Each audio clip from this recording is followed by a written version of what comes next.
Do you want to learn how to earn commissions of up to 20% by laundering millions of foreign dollars? Well, we can't help you with that. But among the many IT problems we solve, Barracuda's email security solutions keep email phishing attacks like this from entering your business network and any valuable data from leaking out. Reclaim your network like 150,000 other businesses have. To learn more about stopping email-borne threats, visit barracuda.com/email. National League Central rivals go head-to-head this weekend when the Pirates face the Cubs at Wrigley. Swing and a miss. He stuck him out. The pregame at 3 Eastern, first pitch at 4. Saturday on ESPN Radio and the new ESPN app. Scott Brooks is out as the Thunder head coach. ESPN's Marc Stein has a familiar face as the leading candidate in OKC. Joey Galloway says Braxton Miller is the odd man out at Ohio State. Plus, a heavyweight phoner feud between Charles from Reeltown and Darriel in Columbus, Georgia. This is the best of the Paul Finebaum podcast. Marc, thanks for the time, as always. We asked you a couple weeks ago about Billy Donovan. You said it certainly could be a possibility. Where is it today? I think it's a much stronger possibility now because the OKC job is open, and it's not a huge secret in basketball circles that Billy Donovan and Sam Presti, the Thunder general manager, are very close. In recent years, we've seen the Thunder hire away a couple of Billy's staffers, and, Billy Donovan right now is as strong a candidate as any for the Oklahoma City job. Kevin Ollie's name is going to be right there as well, even though I know Kevin Ollie came out today with a statement that he has no plans to pursue other jobs. But Kevin Ollie's a former Thunder player who's not only well regarded by the organization, but is also very well regarded by Kevin Durant. But there's no question that Billy Donovan is at the forefront of the Thunder list for sure. Certainly, the Thunder had much had been expected this year. Obviously, plenty of injuries and issues. But aside from what happened this year, just looking ahead, where do they stack up in the pecking order in terms of programs you can move quickly? And I would think the answer is pretty affirmative. Yeah, I would say so. I mean, one thing I got to say about the Thunder, though, they're an analytical group, a very measured group. So, are they going to be looking at names beyond those two? I think that's fair to say. I think that's, Sam Presti really is known as one of the most analytical team builders in the NBA. But if this job, if it ends up being offered to Billy Donovan, I would think that it's such an attractive opportunity. Now, certainly, if you're in Billy Donovan's shoes, you have to ask the question: what about Kevin Durant's future? Kevin Durant's entering the final year of his contract, and so that obviously is going to be a consideration to leave a kingdom at Florida to go somewhere where you're not sure how long one of the two best players will stay. I mean, that's a question that Billy Donovan, I'm sure, is going to want answered, but OKC would have to be an incredibly attractive job, I think, for either one of those guys. I mean, they'd be leaving great situations in college, but you don't get many better organizations in this league than Oklahoma City. Marc, other openings, and I'm sure there'll be plenty as we move forward, or maybe there won't be, but what else is likely, and would Donovan be interested in others? I think his name will come up for pretty much any opening because it's known within NBA coaching circles that he does have interest in ultimately making the jump. But, again, he's had so much success at Florida. He has such a good program there and such a long run there and such support there that I don't think he's going to jump for just anything. But, Oklahoma City is that situation. I think we have to just keep the focus there for right now because the relationships that are already established, again, that's one if you're going to make the jump in the NBA to team up with Sam Presti and team up with Kevin Durant and Russell Westbrook. I mean, that's, how could Billy Donovan or any college coach expect to do better if they were leaving the college game to go to the NBA? Other potential openings, would they be as attractive? The word that I've consistently heard is Billy's ready to go to the NBA if it's the, quote, right opportunity. So I think that implies that he's not just going to go to the NBA for any opportunity. But, the word's been out there that, the recruiting process and the difficulties and all that entails has worn on him as years have gone on. And again, Rick Pitino, who is a far bigger expert on Billy Donovan than you or I or any of us on the outside, he was on Mike and Mike recently basically saying that he fully expects Billy Donovan to make that jump to the NBA in the near future. And I don't know that there would be a better opportunity than this one if the Thunder ultimately conclude that Donovan's the right guy for them. There's another coach in the SEC that is on the same plateau as Billy Donovan. That's John Calipari. Your thoughts on whether he'll entertain the usual spring offers from the NBA? I don't see one now that would really meet his specifications because I think for John, who has an even bigger kingdom at Kentucky, or at least what I can tell from my, I'm no Paul Finebaum, so I don't want to by any means present myself as the college expert you are, but it sure looks from my perch that there's a lot to leave if you're John Calipari and you have to be sure. So it's not just going to be a money thing; it's going to be a championship opportunity thing, and teams that are contending for championships. OKC would be on that list, but I don't really see Oklahoma City going after John Calipari. So I don't see an opening right now that would be attractive enough to get him to seriously consider leaving Kentucky. Like last year when Cleveland was on the board before the Cavs had brought LeBron James back, I wonder if we could go back in time, would John Calipari want to take a swing at that? But I do tend to think at some point we will see him back in the league, but I don't see that opportunity right this second. Marc, how long do these things usually go on? What I'm talking about is the OKC job.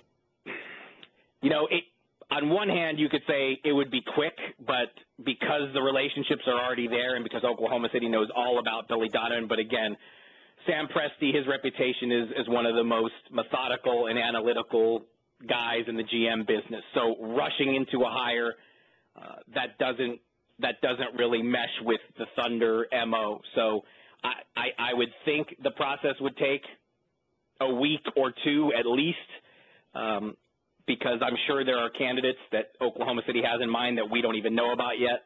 Donovan and Ollie are really the only two who have been mentioned at this point. But it's the NBA, so you always got to brace for surprises too. Great stuff. Marc, many thanks for the time again. It's always cool to catch up. Let's do it again soon. You bet. Marc Stein broke the story earlier. This is the best of the Paul Finebaum podcast. Joey Galloway of ESPN joining us. And, Joey, it's been too long, but I hope the spring has gone well. Good afternoon. What's going on, man? Spring has gone well. A lot of relaxing, and if we could get some warmer weather up north here, it'd be nice. But spring's been good so far. Well, good.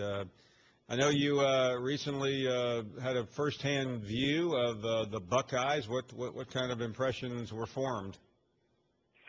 Well, I think there's been so much talk about the quarterback race up here that, it's really not even a race yet. Braxton Miller is not practicing.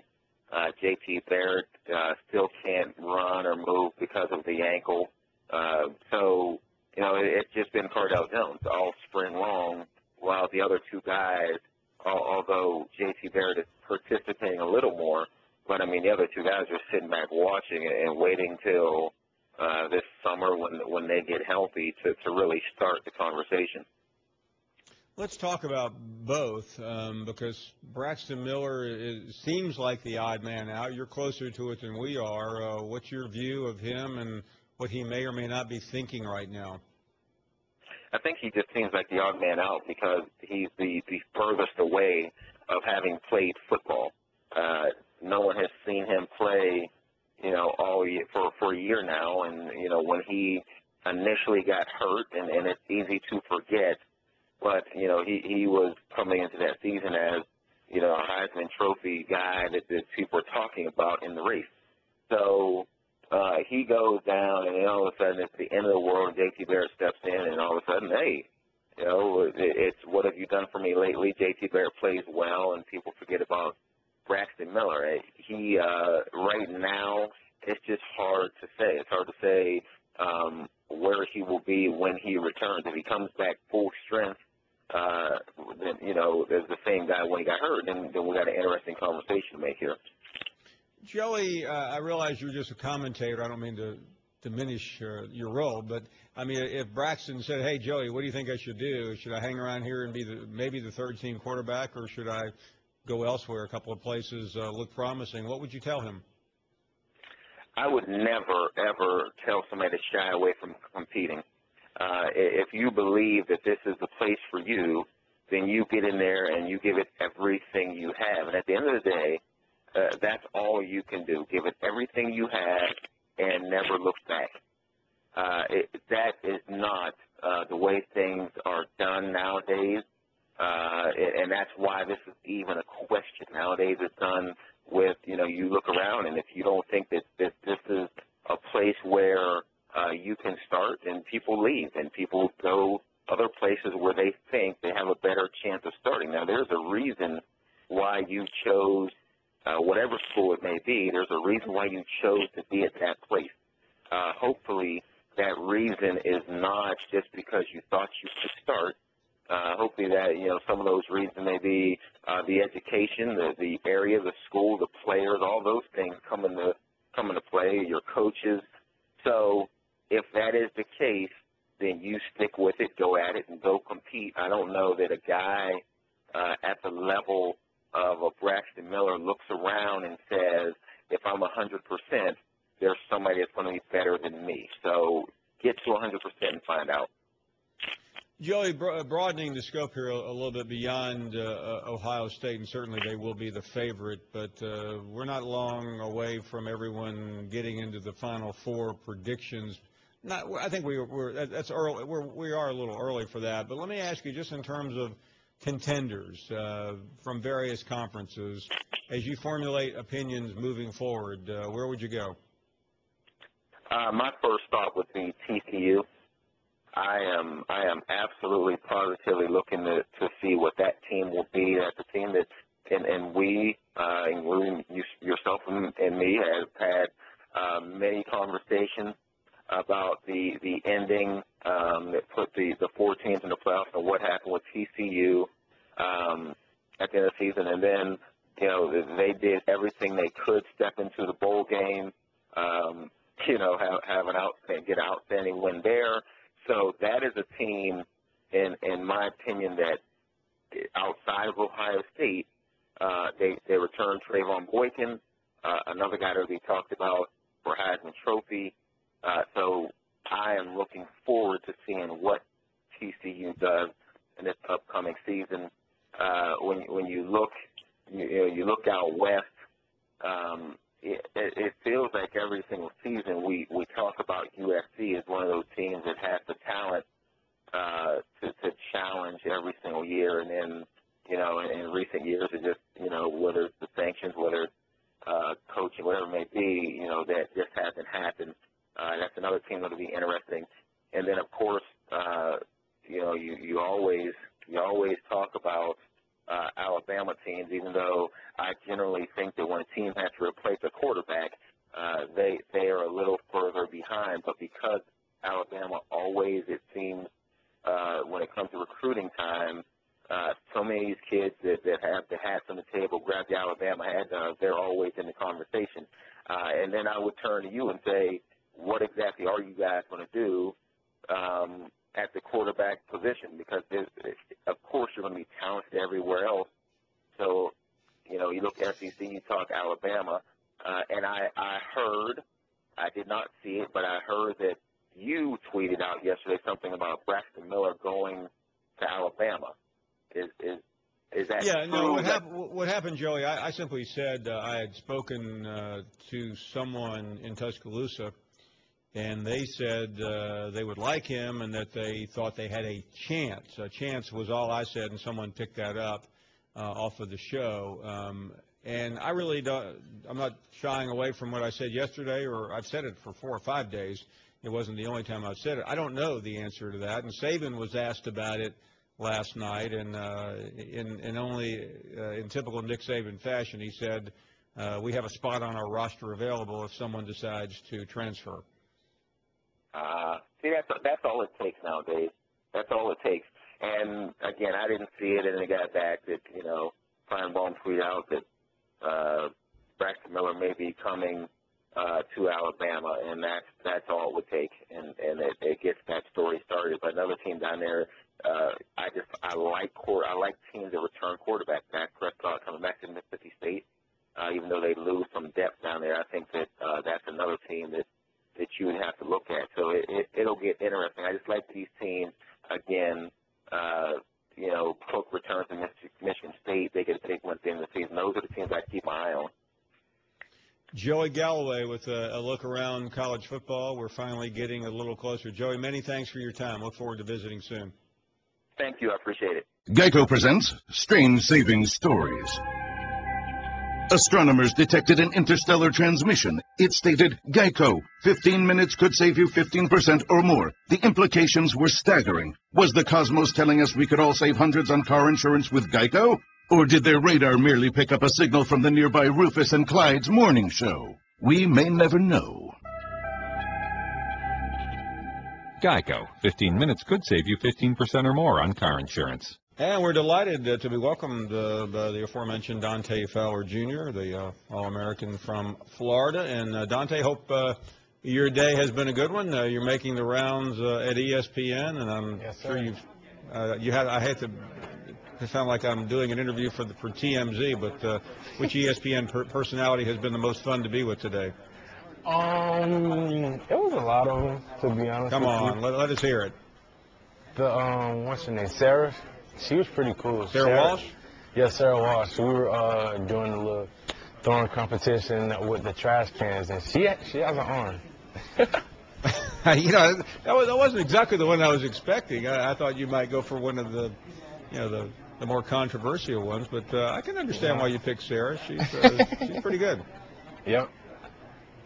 Anybody else, or is she just brightly shining in your mind right now? It was that's probably one of the reasons. It's just a brick wall, not letting me let Sarah go.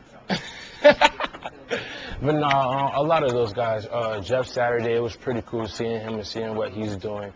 A lot of guys. I got to meet Mel Kiper and Todd McShay, watching those guys on TV debate and argue with each other. I met Stephen A. Smith. What about, come on, give us some dirt on Stephen A. Stephen A. was cool. He actually liked me. That was, to be honest with you, that was my most nervous interview that I was doing. My heart was pumping out of my chest because I thought we was going to get into a debate, and I know he's the king of that. So, he actually said that he liked me. So once he said that, I was good. I was ready to have a good day. Dante, I'm old enough to be your grandfather, and the first time I sat down with Stephen A. Smith, I was pretty nervous too. So you're on the right track there, buddy. Hey, let's talk about McShay, because he came out today on SportsCenter and has you right now number 3 in the draft. I know you've probably seen that a few times today. How does that make you feel?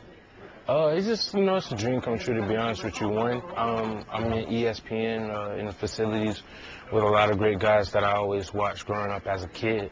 And just being able to see them now and shake their hands, look them to the eye, and actually have, Todd McShay, talk about me while I'm here, and just all that good stuff. Just being able to see it up close and in person, seeing all the good behind-the-scenes stuff. It's an honor. I'm very humbled. I know it comes with the territory, but I'm sure it's pretty unique when you're actually there.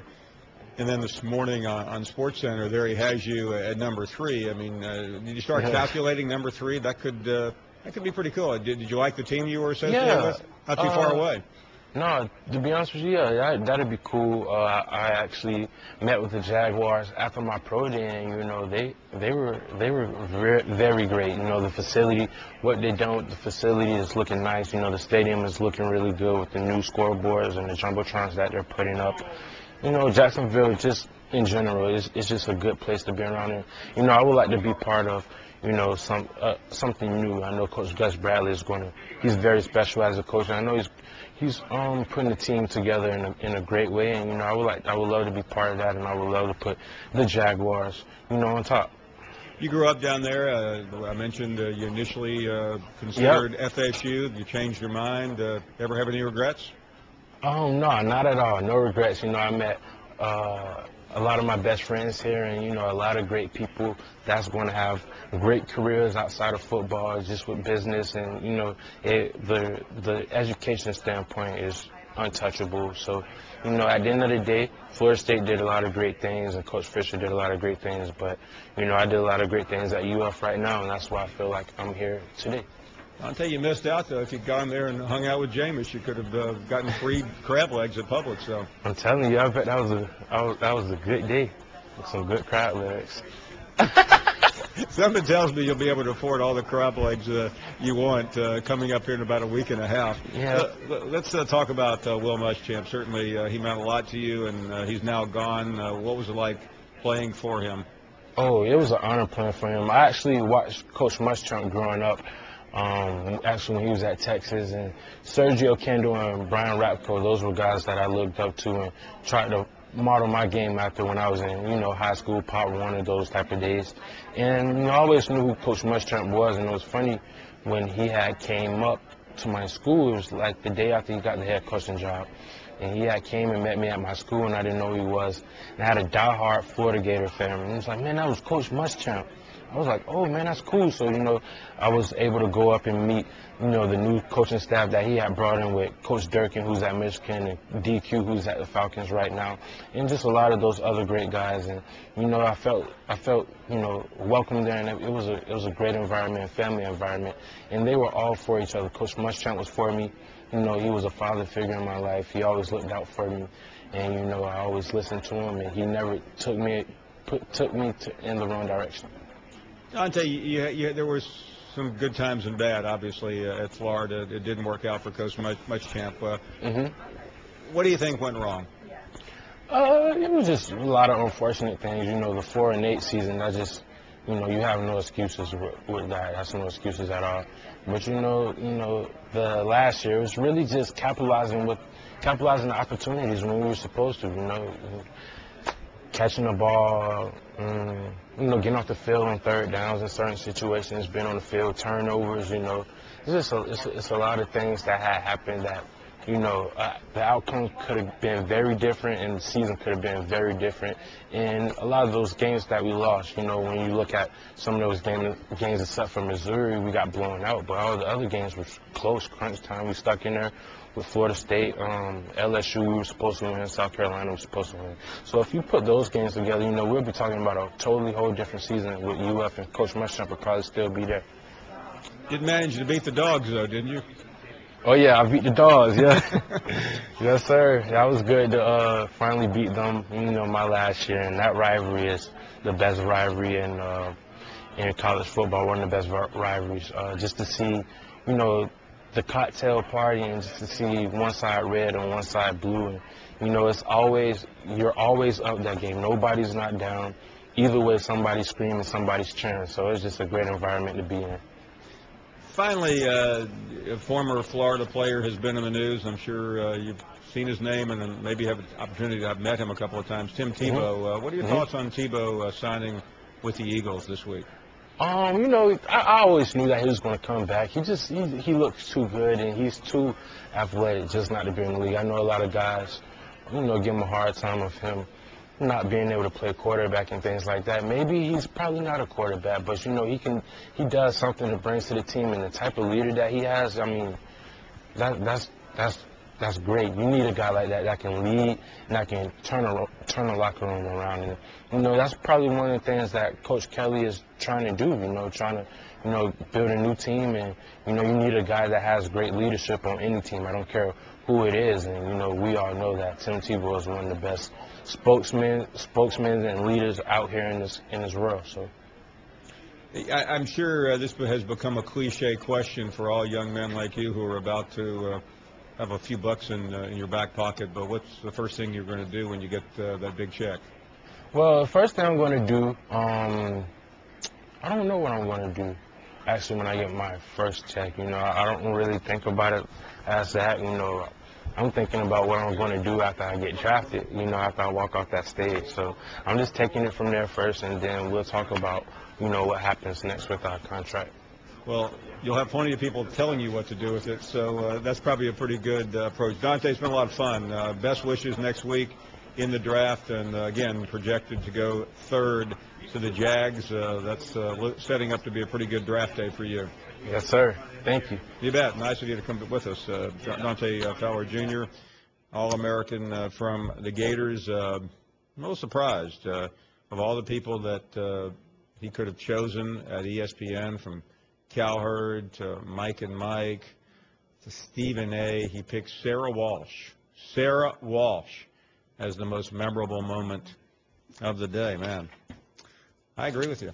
She would be my number one, too. That's I was on with her the other morning. She is very I've never seen her pass the football, though, but that was pretty cool. This is the best of the Paul Finebaum podcast. Bruce Feldman, the great Fox Sports writer and also the author of the best-selling book, The QB. Bruce, were you able to take down all of what Charles from Reeltown had to say there? Yeah, I heard a lot about those guys. He rattled off half the roster, which, hey, look, there's a lot to like. I was in Auburn last week, and, start with Jeremy Johnson, and, he's right. Gus Malzahn is one of the best minds in college football, and I do think Will Muschamp is a great pairing there. I think they got better, and, talking to Malzahn last week, one of the big things he pointed out last season was they didn't get better week to week, and that's what they got to do, and, obviously they got to make strides on the defensive side. It's going to be an interesting team because they lost 8 starters on offense and, have a big transition on the defense, but I think they will be better. What is the buzz, and what did you see, and what did you hear about Jeremy Johnson?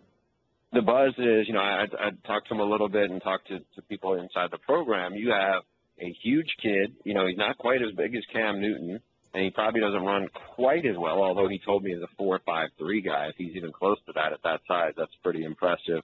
But it's just his arm. I mean, he can make every kind of throw. He's not just a guy who can throw it through a brick wall. He's a guy who's got really good touch on the intermediate stuff.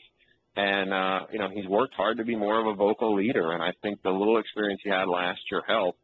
And, when you look at who's returning at quarterback in the SEC, there's a chance he could be the best quarterback in the conference because, he has a go-to guy in Duke Williams, and I just think that they have enough speed around him where in that offense, he's going to be a factor, a run-pass guy, but especially as a passer. And, the consistency, as strong as Nick Marshall's arm was and as good a runner as he was, I'm not sure he was as accurate as this kid is.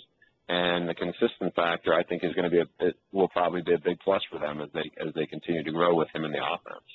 Bruce, you were one of the coaches for the Alabama scrimmage, which means in the locker room, on the sidelines. What was your takeaway? That it's a huge team, Paul. I've seen, half the SEC West this spring in person, and Alabama just looks different. I've seen Oklahoma, a couple of weeks ago. Alabama physically looks different. And you can start with Ashawn Robinson, who looks like a 30-year-old man who's played in the NFL for a half a decade. They got a bunch of big physical people in the front seven. Also, I think their offensive line is going to be considerably better. It's not just Cam Robinson not being a true freshman anymore. The guy on the right side of the right tackle, he could be a high-round draft, and he is a powerhouse. He's a junior college transfer. He will be a big upgrade. In terms of just having big athletic people, Alabama, is the greater sign than anybody in college football. And the only one I think who is close to having the personnel they have in the front seven, and it's different kind because they're not as big, is Ohio State. But, that's impressive. You see Derrick Henry in person, and, they have a lot of guys you just look at and go, man, you just don't see that at any other. Not say that, A&M has a Myles Garrett, who is probably the freakiest guy in college football, but Alabama has just big physical people all over the place. And, the big question with them is quarterback, and I think it's as much a question coming out of the spring as it was going into it. Speaking of quarterback, the QB is the name of your best-selling book, and in that book you talk about Tom House, who has been in the news this week with Tim Tebow. Take us behind the scenes, what you learned during the reporting of that book, and finally what you think of where Tebow is right now. Yeah, Paul, I would say, preface that by saying, when I started working on that book, I never had any intentions of, having a Tim Tebow part of it. As great a college football player as he was, it just wasn't an angle I was going to try to, delve into. But when Tom House, he is the guy who, if you ask Drew Brees, would say, you know, who helped really turn his career around as an NFL quarterback. Tom House is the term guru gets thrown around a lot, and, you know, I like a lot of other people in media will do it, are guilty of it too. Tom House is as close to a real QB guru as there is in the country. I mean, because he is a biomechanics whiz. You know, he was Randy Johnson's pitching coach, Nolan Ryan's pitching coach, and then with Drew Brees about a decade ago, he branched into football. And Tom Brady now goes to him, and a bunch of big, high-level NFL quarterbacks go to him. Well, after Tim Tebow got cut from the Patriots almost 2 years ago, Tom Brady said, hey, if you really want to still make a run at this, you should go see Tom House out in Southern California. And that's where I, you know, kind of connected with Tebow, where he was out there every day, 5 days a week. You know, this is after everybody else had told him to give up on football. It wasn't working.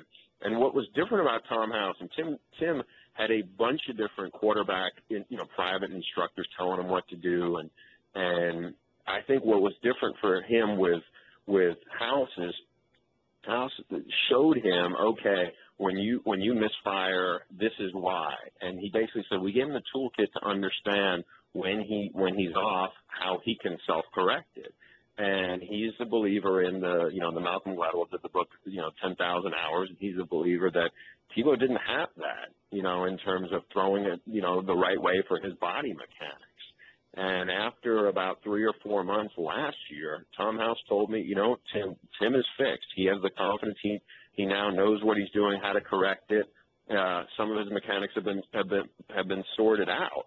Well, I went to the NFL Combine after that and said, okay, do you know, talk to player position coaches and personnel people. I said, do you buy this? That, you know, here's Tom House, who's very well respected. Do you buy that Tim Tebow can be fixed? And the feedback I got back from people in the NFL was what Tim Tebow's issue is, it cannot be fixed mechanically. It is really about a disconnect between seeing the defense and the processing part.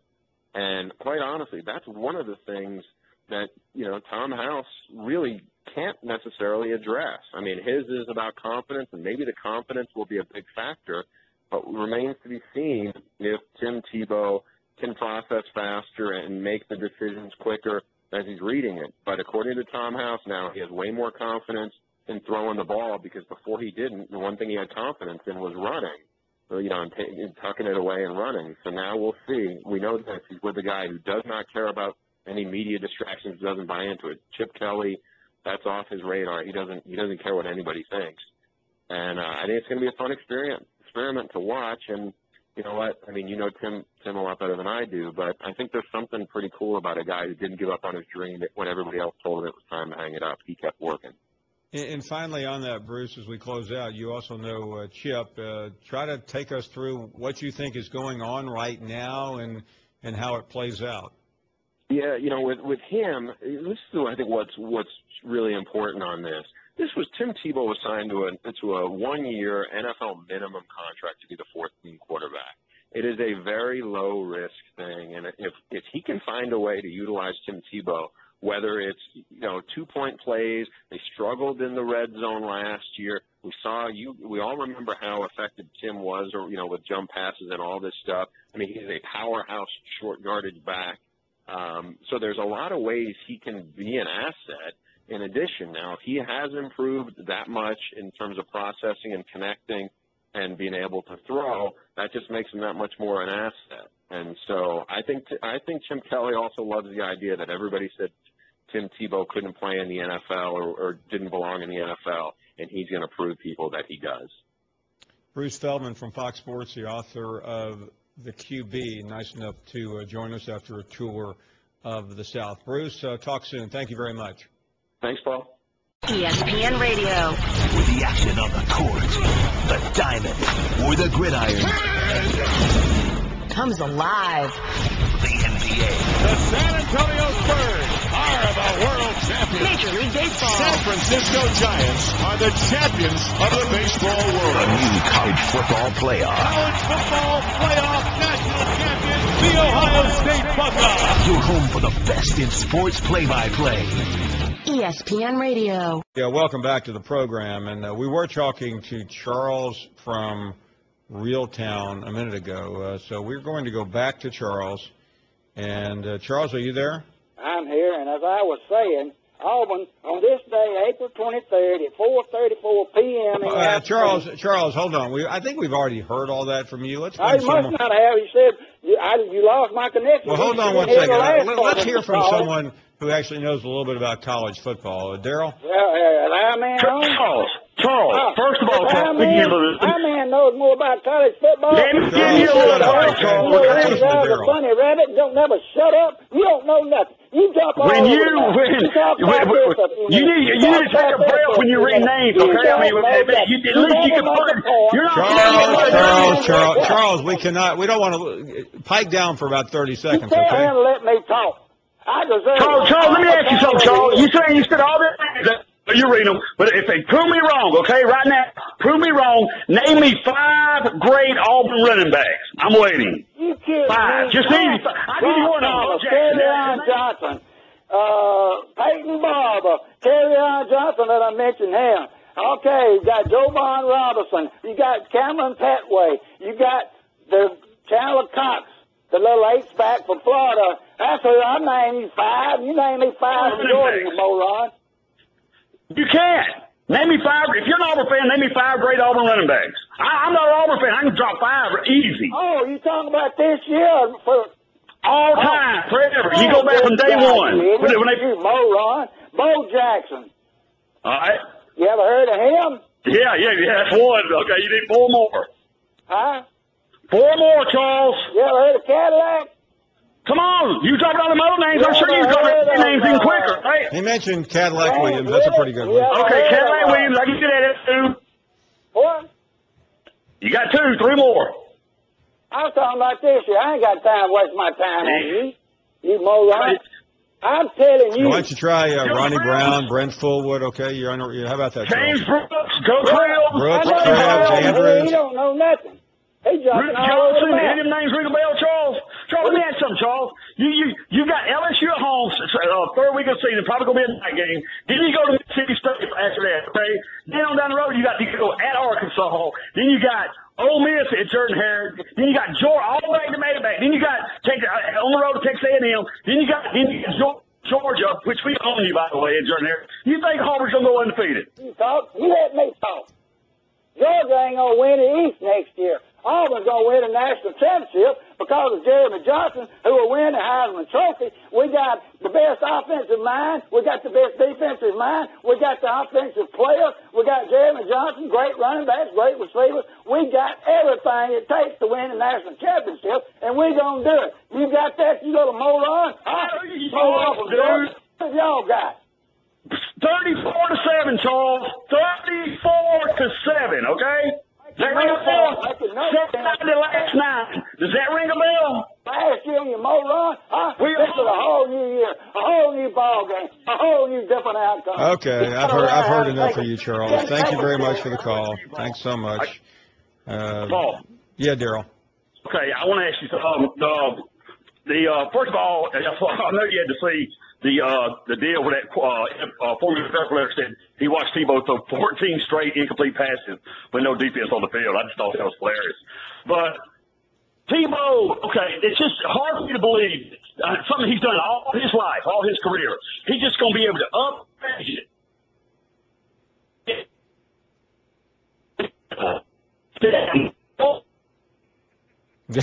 Darrell, we lost you on your cell phone there. The moment Chuck went down, you did too. We'll try to correct that. Jeff is in Columbus, Ohio. Hey, Jeff. Man, it's amazing, Paul. You must have one heck of a filter on your phone system, because that's the first time I've ever listened to Darrell through on the earpiece of my phone, and he's so much clearer than the marble mouth he is on the radio. What's the filter you got there, man? It's called good equipment. I guess so. It's incredible how much I could hear you till his cheap phone cut out there, probably on a pay-as-you-go basis. Darrell, get a clue, man. You're ridiculous. Hey, Paul, when did you guys become affiliated with the Ohio State Radio Network? Ever since the night of January 1st, 2015. Nice, because all I hear, I get better Braxton Miller coverage on this show than I do the Columbus Dispatch. Now, listen, Paul, you must have inside scoop. Whether or not Braxton Miller ends up at Alabama, you must have a pretty good feel that Alabama wants Braxton Miller. Is that true or false? There is no question in my mind Alabama wants Braxton Miller. The only thing I don't know is whether Braxton Miller will leave Ohio State to go to Alabama. Okay, and here's the real question for you and Alabama fans. They want, for the second straight year, a quarterback that didn't play the prior year from the defending national champion. Is that sending a message that Saban seems a little desperate at the quarterback position? Yeah, I mean, it could. I mean, they have someone on the roster now that they think is going to be the star of the future, but he just got there. He was playing Barnett. He was just playing high school football a few months ago. But I think it shows that it's a new world order, and Saban has always been one to take advantage of whatever he can take advantage of, whether it's a loophole in the rules, whether he can push something to the nth degree. And lately we're seeing a lot of people like this, people who played the quarterback position, who have graduated and can move on. Yeah, I personally, I think I've heard from a number of people up here that the shoulder is still messed up. I don't think he's going to play quarterback. And if he doesn't play quarterback, I don't see the reason to transfer because, you know, he's got the name here. He'll have a long-term, you know, probably, you know, taken care of a little better, being a home state boy and all that stuff. I tell you one thing. Have you heard, if he does end up at Alabama, the one guy that's not getting mentioned much is the Priest, his buddy from high school. Do you think he may be the one that's pulling the strings to getting down to Alabama, the Priest, the former linebacker? Yes, I think that is entirely possible. And I've heard this story now for weeks. And, you know, some of it has to do with his rehab. I won't go into specifics on that. And I don't want to say, Jeff, that he's going. I think sometimes when you say, I mean, I said what I said, and I've said it a couple of times. I don't know Braxton Miller. I have no earthly idea what he's thinking about. I do have a reasonable interpretation of what people in Tuscaloosa are thinking. That's really all I expressed yesterday. Right. I just think it's really interesting that Alabama for 2 straight years is looking to get a transfer, basically, from the defending national. No, it doesn't make them look great. And, you know, you can interpret it what you think it interprets on Nick Saban. But Nick Saban, I wouldn't say he's grasping for straws, but he's trying to improve his odds of getting that elusive national title that has slipped away from him for 2 consecutive years. Thank you for listening to the best of the Paul Finebaum podcast. Tune into the Paul Finebaum Show every day from 3 to 7 Eastern on the SEC Network or on the ESPN Radio app. Two of baseball's best go head-to-head in interleague action when the Tigers head to St. Louis to face the Cardinals. That one is gone. The pregame at 7 Eastern, first pitch at 8, Sunday on ESPN and ESPN Radio.